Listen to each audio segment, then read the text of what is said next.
In a move that left many around the world stunned, Africom blindsided observers by launching a scathing and unprovoked attack on Burkina Faso's revolutionary leader, Captain Ibrahim Traore, during a U.S. Senate hearing, accusing him of siphoning off the nation's gold reserves for personal gain. The bold claim by General Michael Langley, head of U.S. Africa Command, shocked millions who see Traore as a symbol of African resistance and liberation from Western domination. Here's what General Langley said about Ibrahim Traore during the Senate Armed Services Committee. The ruling elite of a country is receiving gratuities on the side that inure to the benefit of the strongman leader. I see this, and I don't mind calling them out, but Captain Traore and Burkina Faso, as they know that both, whether it's their gold reserves, that is all those proceeds are just in exchange to protect the junta regime. Meant to be a character assassination has instead sparked the continental firestorm of support that has blindsided Washington, Paris, and every Western strategist counting on the collapse of the Sahel, rising resistance. Rather than discredit Traore, these attacks have galvanized an African awakening from the streets of Why the Dugout to the sidewalks of Harlem in the digital battlegrounds of Twitter and Talk. Millions of Africans have risen in defiant solidarity with their embattled hero. In Burkina Faso, hundreds of thousands have already poured into the streets in a show of unprecedented loyalty to Captain Traore. Flags waved, fists raised, and chants of Africa for Africans echoed across the capital. These are not just ordinary protests. These are seismic waves of rebelling against centuries of foreign meddling that these poor communities have also organized rallies, marches, and digital campaigns united in purpose and thunderous in volume across social media platforms. The digital revolution is in full swing. Videos supporting Traore trained globally with millions of reposts and shares. Even celebrities have joined the fray, with Ghanaian rapper Sacredeer and American rapper Meek Mill expressing support for Traore on X, formerly known as Twitter. But what makes Ibrahim Traore such a thorn in the side of the West? It's not corruption, the oldest trick in the Western playbook, but conviction. Traore represents a generation of African leadership that is no longer willing to bow, beg, or bargain for sovereignty. He, alongside Assim Goto of Mali and Abderrahmane Tiani of Niger, has formed the Alliance of Sahel States, a different confederation that has unplugged itself from French and Western domination. With the French military expelled and foreign corporations facing new restrictions, the West has seen its grip on the Sahel loosen like never before, and they are panicking. The truth is, Traore has real crime in the eyes of the West, is his audacity to dream of an Africa that governs itself.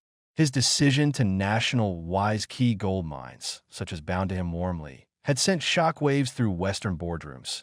His move to replace French with indigenous languages has Burkina Faso's official tone, and his insistence that public officials wear traditional Burkinabe attire rather than Western suits were not just symbolic, they were revolutionary.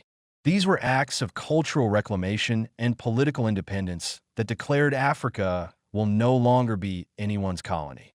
Not in policy, not in economy, and certainly not in identity. The West furious, amplified by Traore's open partnerships with alternative powers like Russia and Turkey, Burkina Faso's awarding of a gold mining license to Russian firm Nord Gold and Niger's recent mining memorandum with Turkey are indicators of a shifting global order where Africa is no longer a passive recipient of Western charity, but an active player choosing its own partners. France, whose neo-colonial stranglehold over the Sahel was once absolute, and now watches helplessly as its influence evaporates.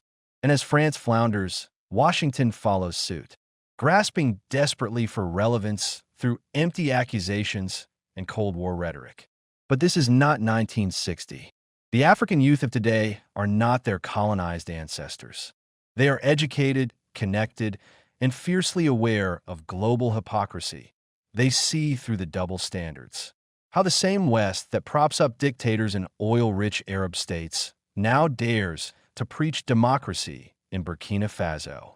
They remember how the U.S. invaded Iraq on lies of weapons of mass destruction while shielding allies who committed worse atrocities. They watched as Libya was bombed into chaos under the guise of humanitarian intervention. They know now, when the West cries corruption, it often means you stop serving our interests. Africans also understand the painful irony that those shouting about Traore as alleged corruption have no problem shaking hands with leaders who rob their countries blind, as long as those leaders keep the West supplied with cheap resources. When General Langley pointed fingers at Burkina Faso, Africans heard echoes of the same condescension that has been used for decades to justify coups, invasions, and puppet regimes. But the winds have changed. This time, the accusations have not. We can Traore it. They have made him stronger.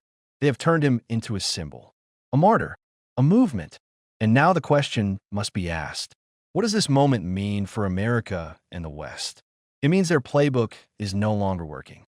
The imperial tools of divide, discredit, and dominate are blunt. Every time they try to slander leaders like Traore, they only succeed in raising his stature among Africans. For Traore himself, this is a powerful validation. It means his leadership has ignited something deeper than politics. It has lit the fire of African self-respect. For Burkina Faso, it means a turning point. The chance to define his future free from the shadows of colonialism. And for Africa, it signals the rise of a new doctrine, one of unity, strength, and unapologetic sovereignty. The Western order is on the ropes, not because of any military defeat, but because its moral authority is crumbling. The hypocrisy is glaring. How can the same nations that stole Africa's wealth now lecture it on governments?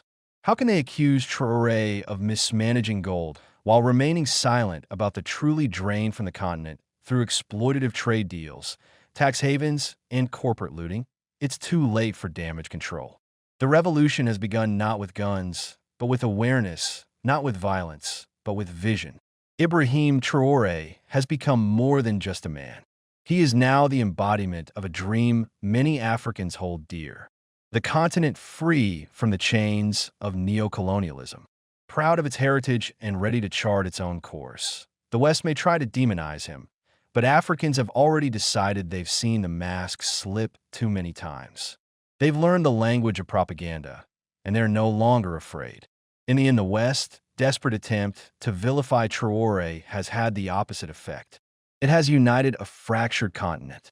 It has resurrected Pan-Africanism from dusty textbooks into living, breathing action that has exposed the arrogance of empires clinging to power in a world that no longer fears them. Traore may face many more attacks from abroad. But one thing is now certain: he is not alone. Behind him stands a continent. And this time Africa is wide awake.